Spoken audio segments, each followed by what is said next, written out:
Welcome. I am Dr. Erica Brooke from the University of Florida. In today's podcast, we will spotlight a chapter from the Handbook of Virtual Exchange Across Disciplines, Building Global Citizens at Home, edited by Dr. Kelly Tzoumis and published by Springer Nature Press. We will be exploring the chapter titled International Business, Human Capital, and Virtual Exchange as an accreditation grade model for global workforce practice preparation in this podcast. Before we dive into the discussion, let's begin by hearing from our authors. Please introduce yourselves and share a bit about how you met. Hi, my name is Dr. Galina Boyarintseva. I'm an assistant professor of management at Niagara University. I've met Dr. Pearl, I'm sorry. I met Dr. Pearl, I want to say 4 or 5 years ago, and I met her in the most interesting circumstances. We ran into each other at the conference where she was actually presenting on the topic, and I was really interested in that. And I approached, and we had a conversation and started working together ever since. Dr. Pearl? Yes, hi. So great to be here. So Dr. Mona Pearl, Assistant Professor of Management, the Department of Finance, Accounting, and Management at the College of Business and Engineering at Wilkes University, Pennsylvania. And I teach international business, corporate social responsibility, and corporate strategy. And I've started with the virtual exchange about 12 years ago. And I remember when I met Galina, it was really my first conference after COVID. It's kind of the first time getting out of the house and meeting people from academia, actually meeting people and new people. So that was really fun. And how do you say, we hit it off. We had this chemistry to start talking about how we can collaborate. That is great. To start, how did virtual exchange shape the subject matter of your course? So, if you ask most people what it takes to succeed in international business, which is my discipline, they will probably say things like strategy, finance, maybe even data skills. And of course, that all matters, but what's becoming really clear that it's way more than that, especially from a human resource perspective, from the people perspective, is that the real differentiator today for success is how you work with people. Developing a strategy is one thing, then you have to bring it to the next level across cultures, across borders, and increasingly across the whole digital spaces. So, Galina, anything you may want to add? Yes, absolutely. So I come, and I should have said it earlier, I come from the field of human resource management, and I have been in this profession long enough to see it progress from somewhat of an administrative function to more of a strategic role. And this progression has been fascinating and scary at the same time, simply because we were absolutely lost as to how to teach our students not just how to understand the processes of HR, but how to understand those processes on global scales and how to gain the seat at the table, is what we say. Because this is our constant struggle. HRs cannot get the seat at the table because they are not considered to be strategic function. Well, this is changing, and I think virtual exchange as a pedagogical technique is one of the most powerful things you can do as an educator because it shifts the focus of the course from being content driven to being experience driven. So instead of teaching, for example, Mona's subject and my subject as separate bodies of knowledge, what virtual exchange required our students to do is to actively apply both in real time through collaboration with peers across countries. And I think this is the most important benefit of virtual exchange, that across countries and in a global context.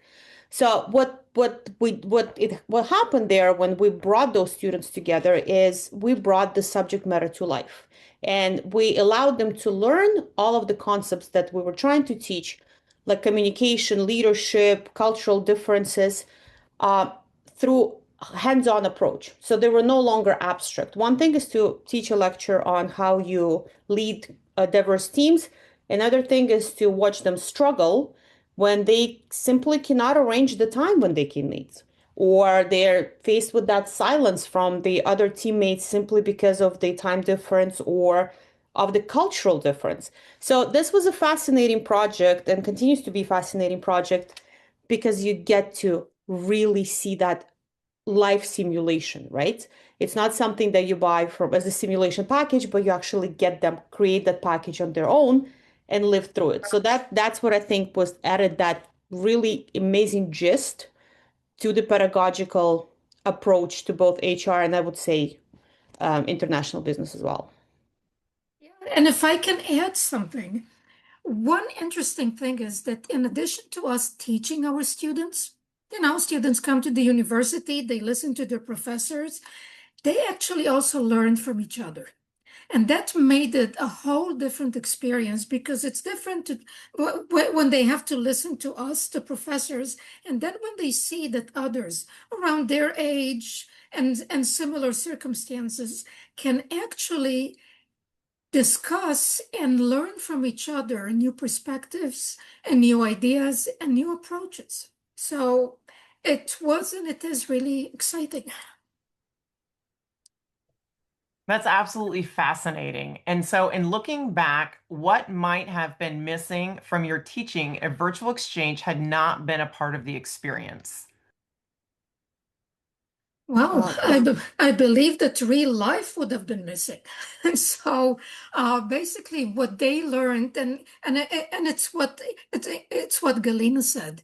Learning how to communicate, how to collaborate across different time zones, different cultures, how people approach a problem, how they solve a problem, the whole idea of what is a deliverable and how to go about it and how to connect international business, which means developing a strategy, taking into account cultural differences, developing a marketing campaign and everything else, but also paying attention to the people, to the culture in the target country, while also having to deal with their global virtual teams that they worked in. So it was really, really fascinating to see all of that. And in today's global business environment, success is not only defined by technical expertise alone, it's shaped by individuals that can communicate, that can collaborate,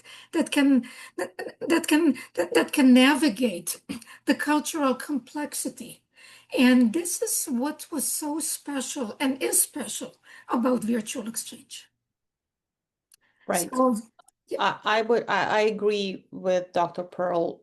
I think when I was thinking about this, about the teaching and what virtual exchange really added, and I had to sum it up for myself, I divided into a few categories.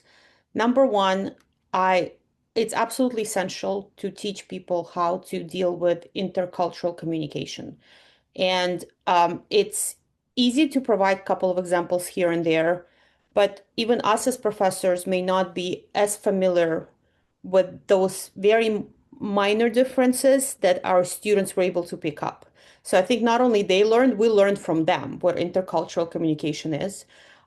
We It cannot be more important than learning how to work in virtual teams. We've all faced COVID. We know what it is. We had to completely change the way of we work, but it will not go away. It will continue be the primary source of communication via virtual teams.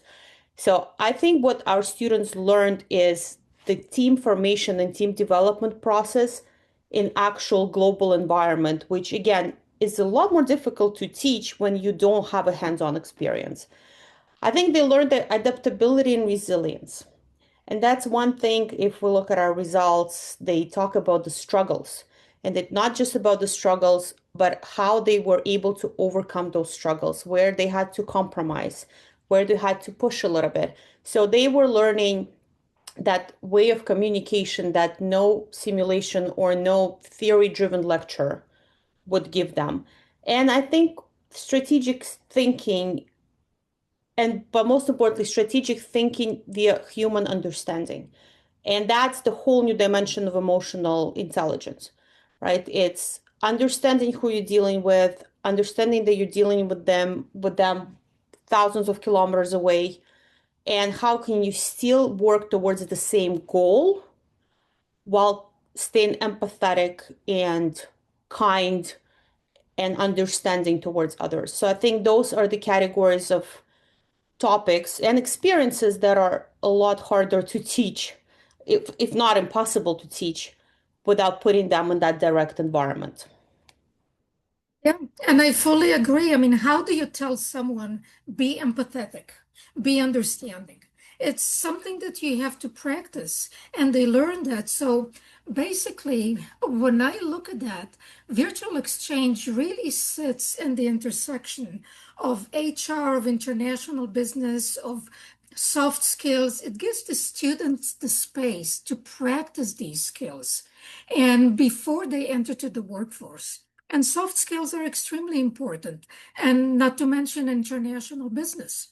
So, from an HR perspective, an international business perspective, that kind of experience is really gold because it signals that someone, and in this case, our students, that went through it, they are ready to operate in a truly global and not to mention AI-driven world where human skills and interaction is even more important to communicate and convey the meaning.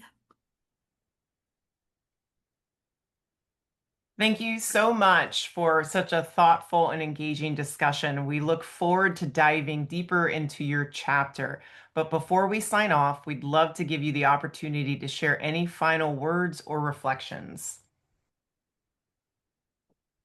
Okay. I think if you don't mind, I'll start. I think pedagogy is a wild animal, and we all are sometimes at fault into falling to our old habits. I think us going through this experience of virtual exchange with our students not only enhanced their soft skills, not only taught them a lot more than we could teach before, but also made us into better professors and better educators. And I do not envision teaching in the future without tools like this. So if this chapter helps anyone or gives a little bit of a glimpse of how we can push our pedagogical approach further, I would be very happy as an author. So please enjoy reading the chapter, and if you have any questions, please do reach out to us. Thanks, Galina, and I'm really with you on it. And again, I've been teaching with virtual exchange for 12 years now.